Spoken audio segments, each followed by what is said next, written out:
এইকেইটা কাম কৰিলে শনিদেৱ সন্তুষ্ট হয় জীৱনলৈ ধন সম্পত্তি সুখ কঢ়িয়াই আনে এইকেইটা কাম কৰা ব্যক্তিৰ জীৱনলৈ শনিদেৱে কঢ়িয়াই আনে সফলতা পদোন্নতি আৰু সন্মান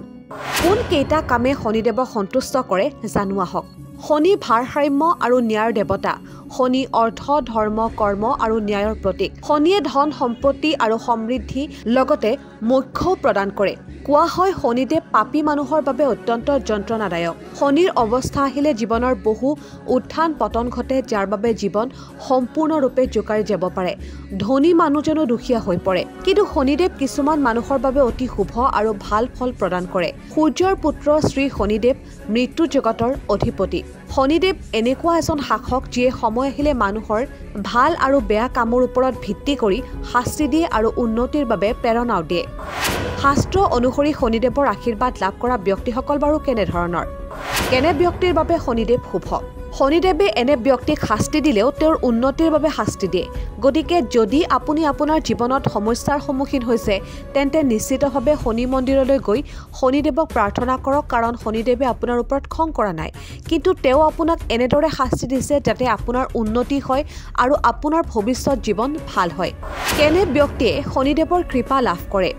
শনিদেৱৰ দয়া লাভ কৰা ব্যক্তিৰ সাধাৰণ জীৱনত কিছু পৰিৱৰ্তন দেখা যায় আধ্যাত্মিক দিশে গতি এনে লোকে আৰম্ভণিতে দেৱ-দেৱীক বিশ্বাস নকৰে যদিও ক্ৰমান্বয়ে দেৱ-দেৱীৰ প্ৰতি তেওঁলোকৰ বিশ্বাস বাঢ়ি যায় এই সকল লোকে আধ্যাত্মিকতাৰ দিশত আগবাঢ়িবলৈ আৰম্ভ কৰে তেনে লোকে কম বয়সতে হাড়ৰ লগত জড়িত ৰোগত ভুগিব পাৰে যেনে হাত ভৰিৰ বিষ গাঁঠিৰ বিষ হ'ব পাৰে যদি আপোনালোকৰ মাজতো এনে কোনো লক্ষণ আছে তেন্তে বুজিব আপুনি শনিদেৱৰ আশীৰ্বাদ লাভ কৰিবলৈ গৈ আছে ডাঙৰ ডাঙৰ সমস্যাৰ সৈতে মোকাবিলা কৰাৰ ক্ষমতা যাৰ ওপৰত শনিদেৱ দয়ালু তেওঁলোকে ডাঙৰ ডাঙৰ সমস্যাৰ সৈতেও মোকাবিলা কৰিবলৈ সক্ষম হয় সমস্যা যিমানেই ডাঙৰ নহওক কিয় ইয়াৰ সমাধান সোনকালে বা পলমকৈ হ'লেও আহে অৰ্থাৎ তেওঁলোকে যিমানেই ডাঙৰ বিপদৰ সন্মুখীন নহওক কিয় তেওঁলোকৰ বিশেষ কোনো ক্ষতি নহয় এনে ব্যক্তিয়ে কাৰো সহায় ল'বলৈ ভাল নাপায় কাৰো সহায় নোলোৱাকৈ আগবাঢ়ি যায় এই লোকসকলে শূন্যৰ পৰা যাত্ৰা আৰম্ভ কৰে আৰু এদিন জীৱনত উচ্চ স্থান লাভ কৰে আপুনি যদি শনিদেৱৰ আশীৰ্বাদ লাভ কৰে তেন্তে আপুনিও সদায় শক্তিশালী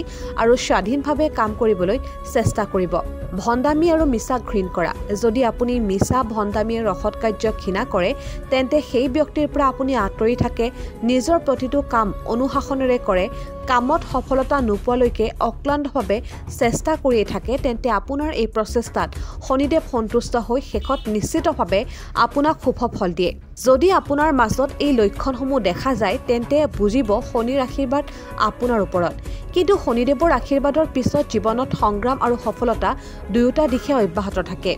শনিদেৱক সন্তুষ্ট কৰাৰ উপায় কি বাৰু শনিদেৱৰ বাবে সৰিয়হ তেল দান কৰিলে অতি অনুকূল ফলাফল পোৱা যায় যদি শনি গ্ৰহৰ বাবে কামবোৰ স্তব্ধ হৈ পৰিছে আৰু আপুনি জীৱনত সফলতা লাভ কৰা নাই তেন্তে সৰিয়হ তেলৰ বিশেষ ব্যৱহাৰ কৰক শনিবাৰে আহত গছৰ তলত সৰিয়হ তেলৰ চাকি জ্বলাব লাগে যদি আপুনি শনিদেৱৰ আশীৰ্বাদ ল'ব বিচাৰিছে শনি মন্দিৰলৈ গৈ কলা কাপোৰ দান কৰক শনিদেৱক তেল আগবঢ়াওক আৰু তেওঁক প্ৰাৰ্থনা কৰক শনিদেৱৰ কৃপাৰ গুৰুত্ব যিসকল লোকৰ ওপৰত শনিদেৱ সদায় দয়ালু তেওঁলোকৰ জীৱনত তেওঁ প্ৰথমে বহু সমস্যাৰ সৃষ্টি কৰে কিন্তু সেই কষ্টৰ সময়সীমা শেষ হোৱাৰ পাছতো ব্যক্তিজনক এনে সফলতা দিয়ে যি সফলতা ব্যক্তিগৰাকী কেতিয়াও কল্পনা কৰা নাছিল আশা কৰোঁ আপোনালোকে এই তথ্য ভাল পাইছে যদি ভিডিঅ'টো ভাল লাগিছে তেন্তে লাইক কৰক আৰু আমাৰ চেনেলটো ছাবস্ক্ৰাইব কৰিবলৈ নাপাহৰিব ধন্যবাদ